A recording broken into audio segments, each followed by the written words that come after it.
And the third one, if the third one is called imaginative measure. That is, we see something and then we supplement some more things. Imaginative measure. That is, I come to Geneva for the first time. I find people having overcoats and shoes and all that. I do not understand the reason because I am new to the place. Generally, in India, very rich people use these things. An overcoat, socks and shoes. But here, because it is cold, you use it. But when I see you, I come to the conclusion that all of you are very rich.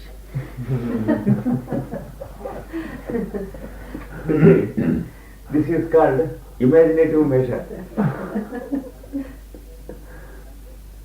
I will imagine and make use of measure in my own way.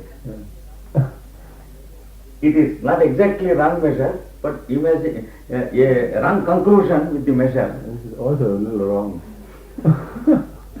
The effect is, the result is wrong, Yeah. but here the application process is wrong. That's the difference. So this is called imaginative measure. That is the third activity of the mind and senses. And the next, fourth activity is non-application of the measure. I go on applying mind and senses, and for some time I stop applying them. Then what I do? Suppose for 15 minutes you stop applying. What will you do?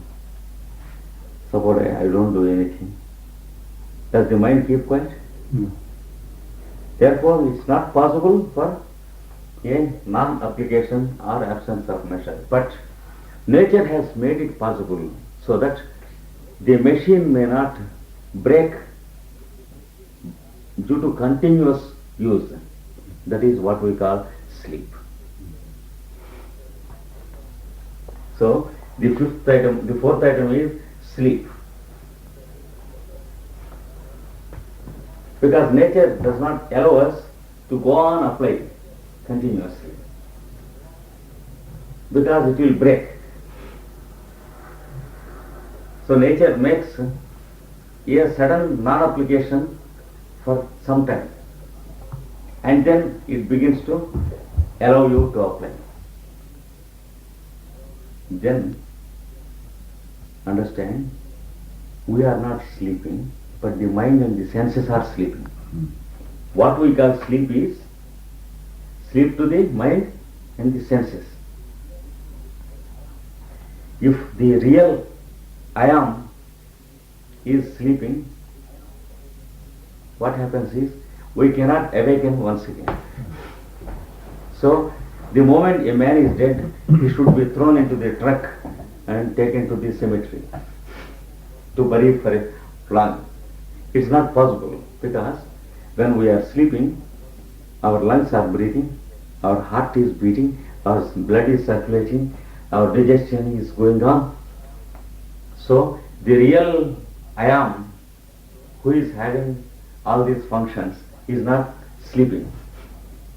What happens if the lungs sleep and the heart sleep? We cannot awaken.